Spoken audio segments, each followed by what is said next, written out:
Students welcome back. आज का हमारा लेक्चर बहुत ही इंटरेस्टिंग होने वाला है एपी पर, क्योंकि आज हम डिस्कस करेंगे कुछ अलग तरीके से क्वेश्चन डिस्कस करेंगे एपी के। पहले क्या था, हमें डायरेक्ट क्वेश्चन मिल जाता था कि ये ए है, ये डी है, ये एल है, ये एन है, निकाल दो, जो भी वो पूछता था हम निकाल देते थे। लेकिन आज कुछ अलग तरीके से हम क्वेश्चन करेंगे, और वो अलग तरीके के क्वेश्चन कौन से हैं? Word problems. आज का हेडिंग डाल दो आप, वर्ड प्रॉब्लम्स ऑफ एपी। कि एपी में कई बार क्या होता है कि वो क्वेश्चन ऊट पटांग से पूछने लगता है, डायरेक्ट नहीं बताता वो कि ये ए है, ये डी है, ये एन है, ये फाइंड करना है, क्या फाइंड करना है, क्या नहीं फाइंड करना। वो कुछ इस तरह से क्वेश्चन की स्टेटमेंट से हमें खुद वो स्टेटमेंट दे देगा, एक वर्ड्स में लिखी होगी, हमें उस स्टेटमेंट से खुद फाइंड करना होगा कि उसने क्या दिया है हमें और क्या वो पूछ रहा है। तो चलिए स्टार्ट करते हैं। हमारा फर्स्ट क्वेश्चन है, हम कह रहे हैं a sum of ₹700 is to be paid as 7 cash prizes. जो 700 रुपीज़ हैं उनको हमने देना है 7 कैश प्राइजेस देने हैं। किस कंडीशन पर देने हैं? If the cost of each prize is 20 less than its proceeding term. कि हर एक का जो प्राइस है वो 20 कम होता जा रहा है जैसे जैसे आगे बढ़ रहा है। ठीक, तो find the value of each price, हर एक प्राइस की वैल्यू फाइंड करनी है। इसमें क्या दिया उसने? सीधा सीधा डायरेक्ट एक एक लाइन को पढ़ेंगे और सॉल्व करेंगे। उसने पहली बात बताइए, a sum of ₹700 is to be paid. Sum कितना हो गया? एस की वैल्यू कितनी आ गई हमारे पास? 700। सम इतना दे दिया उसने मुझे। अब उसने एक चीज़ और बताई इसके आगे जाते जाते कि 7 कैश प्राइस देने हैं। स्टूडेंट्स जो है वो 7 को देने हैं, मतलब कि नंबर कितना है स्टूडेंट्स का? 7। Number of students is 7। अब एक चीज़ उसने और एक कंडीशन दे दी है, if the cost of each prize is ₹20 less than its preceding term. अब एपी में क्या होता था? एपी की डेफिनेशन याद करो। एपी की डेफिनेशन क्या थी कि कुछ क्वांटिटी ऐड करनी है हर एक प्रोसीडिंग टर्म में कि ताकि अगली टर्म मिलती जाए। यही एपी थी। लेकिन उसने यहाँ पर कुछ वही बात लिखी है लेकिन दूसरे तरीके से लिख दी। उसने क्या बोला है? If the cost of each prize is 20 less than its proceeding term. Proceeding term से 20 कम है, इसका मीनिंग क्या है? कम हो रही है ना वैल्यू, तो डी क्या आएगा? -20। अब एन मुझे पता है, एन पता है, डी पता है। अब फाइंड क्या करना है मुझे? सारे के सारे प्राइस फाइंड करने हैं। अब प्राइस होंगे क्या? ए minus D, A-2D, A-3D, A-4D, A-5D, A-60। 7 price हो गए, 1 2 3 4 5 6 7। 7 प्राइस ही फाइंड करने हैं हमने, 7 कैश प्राइस, तो 7 हो गए। लेकिन डी की वैल्यू तो मुझे पता है, लेकिन ए की वैल्यू पहले पता नहीं चाहिए। तो कौन सा फॉर्मूला लगेगा जब ये वाली 3 चीज़ें हमें गिवन है? फॉर्मूला लगेगा S = n/2 2a + n-1 × d। S की वैल्यू मुझे पता है 700 है, n की वैल्यू मुझे पता है कि 7 है। 7/2 2a प्लस, यहाँ पर 7 पुट किया n की जगह पर, 7 - 1 विल बी 6 और d की वैल्यू कितनी आ गई? -20। 6 × -20 विल बी, 6 को 20 के साथ मल्टीप्लाई करोगे तो 120 आ जाएगा, लेकिन माइनस साइन क्या आ जाएगा? बाहर। तो ये वैल्यू क्या आ जाएगी? -120। ठीक, यहाँ तक बात समझ में आई। अब इसको सॉल्व कैसे करोगे आप? 700 × 2/7 = 2a - 120। यहाँ से आ गया 100, ये क्या आ गया? 200। ये इधर माइनस का 120 है तो जाकर क्या आ जाएगा? प्लस का। 200 + 120 = 2a। ये वैल्यू क्या आ गई? 2 2 0 2 3 320/2 = a। a की वैल्यू क्या आ गई मेरे पास? 160। a की वैल्यू पता चल गई मुझे 160। अब क्या करते जाना है? a की वैल्यू पता है, पहला प्राइस 160 आ गया, दूसरे में से d कम कर दो, एक d माइनस कर दोगे तो 20 माइनस कर दोगे 140, फिर से d माइनस कर दोगे एक, क्योंकि हर एक उसने क्या कंडीशन दी थी कि 20 लेस है हर एक से, या इससे 20 कम किया तो 120, यहाँ से फिर से 20 कम 100, फिर से 20 कम 80 में से फिर से कम 60 और ये 40। 7 के 7 प्राइस आ गए। ये तो मैंने डायरेक्ट कर दिया। अगर आपको सारे के सारे निकाल कर करने हैं, हम निकाल कर कर सकते हो। ए की वैल्यू पुट करते जाओ, डी की वैल्यू पुट करते जाओ, आंसर यही मिलता जाएगा आपको। आप चेक भी कर सकते हो, लेकिन इसको सॉल्व करने का तरीका यही है। ठीक, अब जो नेक्स्ट क्वेश्चन है वो कह रहा है कि कोई company produces 600 units in third year, 700 units in seventh year, find production in first year, 10th year and total production in 7 years. ठीक, इस बात से आपको क्या समझ में आ रहा है कि थर्ड ईयर में प्रोडक्शन इतनी हुई है, 7th ईयर में प्रोडक्शन इतनी हुई है, और सपोज कर लो कि प्रोडक्शन का जो रेट है, rate of production is same, वो उतना ही रहा है, टाइम के साथ चेंज नहीं हुआ। ठीक, तो अब क्या लिखा है इसमें, अगर ये एपी का क्वेश्चन है तो एपी की तरह डिलीट करेंगे हम इसे। थर्ड ईयर में 600 यूनिट्स मीन्स कि T3 जो है वो 600 है।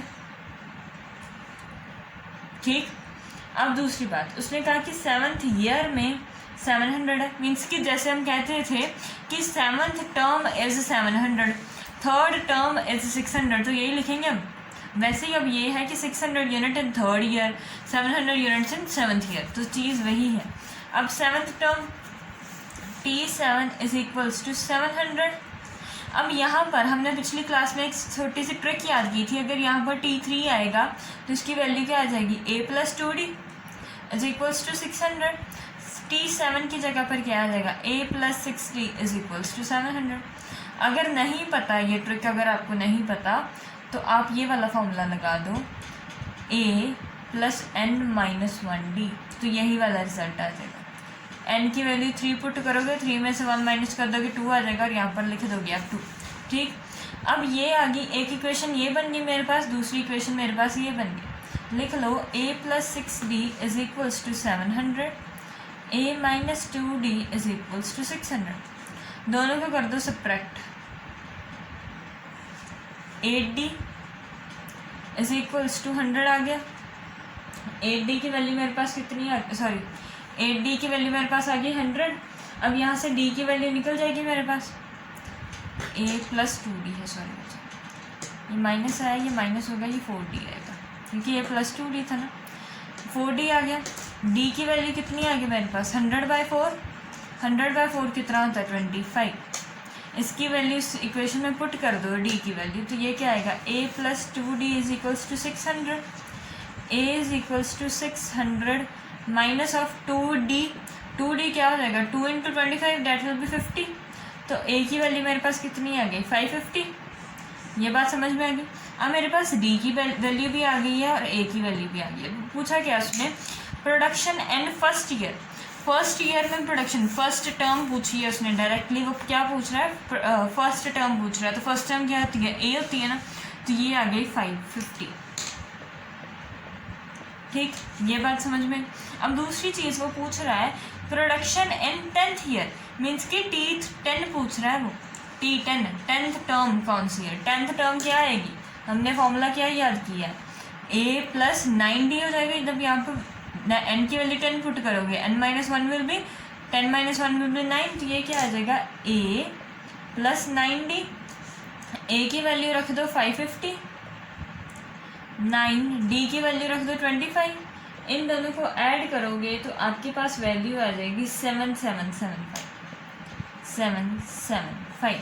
यहाँ तक बात समझ में आ गई कि प्रोडक्शन इन फर्स्ट ईयर क्या होगी, a, production in 10th year कौन सी होगी, T10, तो T10 का फॉर्मूला यहाँ से लगाओगे और आपकी वैल्यूज निकल जाएंगी, a + 9d, और वहाँ से वैल्यू सब्स्टिट्यूट करोगे और वैल्यूज आ जाएंगी। ठीक, यहाँ तक बात समझ में आई। अब एक चीज़ रह गई है, टोटल प्रोडक्शन इन 7 ईयर्स। अब सी पार्ट में वो कह रहा है total production in 7 year. Total production क्या मीनिंग है कि पूरी फर्स्ट ईयर की प्रोडक्शन प्लस सेकेंड ईयर की production, third year, fourth year, fifth year, sixth year, 7th year, सारे के एडिशन करो और जितनी प्रोडक्शन आ रही है वो बताओ। इसका मीनिंग क्या है, सम पूछ रहा है वो इनडायरेक्टली, तो सम का फॉर्मूला आप क्या लगाओगे, sum is equals to n/2 2a + n - 1 × d, ये फॉर्मूला लगा सकते हो। या दूसरा formula s is equals to n/2 a + l। ये फॉर्मूला यहाँ पर क्यों लग सकता है, क्योंकि उसने टोटल प्रोडक्शन इन 7 ईयर ही पूछा है और 7th ईयर की मुझे प्रोडक्शन उसने पहले से ही दे दी है कि वो 700 है, तो मैं डायरेक्टली ये वाला फॉर्मूला लगा सकती हूँ। अगर आप नहीं चाहते ये फॉर्मूला लगाना तो ये भी लगाओगे, आंसर सेम आएगा। मैं ये अप्लाई कर रही हूँ। n की वैल्यू उसने मुझे कितनी दी है, 7/2 a की वैल्यू हमने निकाल ली, वो कितनी आई 550 प्लस लास्ट टर्म 700। इसको किया 7/2 इंटू 0.512, ठीक है, इतनी वैल्यू आ गई। अब इन दोनों को मल्टीप्लाई करोगे तो आती है वैल्यू 8705/2 और इनको सॉल्व कर 24375 4375 क्या आ जाएगी टोटल प्रोडक्शन इन 7 ईयर्स। यहाँ तक बात समझ में आ गई, ये क्वेश्चन पूरा समझ में आ गया, दिक्कत तो नहीं है इसमें, ठीक है। अब आज के लेक्चर का लास्ट क्वेश्चन डिस्कस करते हैं जो एक अलग तरीके का है। वो कह रहा है कि a total loan of 1,18,000 is to be repaid in instalment. Its first instalment was 1000 and its instalment increases 100 every month. Find the 30th instalment and the total remaining after the 30th amount after the 30th instalment. Question कह रहा है कि इतने का loan था, 1,18,000 का loan है। अब क्या है कि वो हर एक इंस्टॉलमेंट में वो रीपे कर रहा है, जो भी इंसान जिसने भी लिया है वो रीपे कर रहा है उसे। फर्स्ट इंस्टॉलमेंट उसकी 1000 है और वो इंस्टॉलमेंट जो है वो हर महीने ₹100 से इंक्रीज़ कर रही है। अब फाइंड करो कि इसकी 30th इंस्टॉलमेंट क्या है। अब ध्यान से देखो अगर तो फर्स्ट इंस्टॉलमेंट मीन्स ए 1000 दिया है उसने मुझे, और डी की वैल्यू उसने मुझे दे दिया 100, क्योंकि यही एक वैल्यू जो हर महीने इंक्रीज़ कर रही है, इतने से ही इंक्रीज़ कर रही है, तो डी की वैल्यू इतनी है।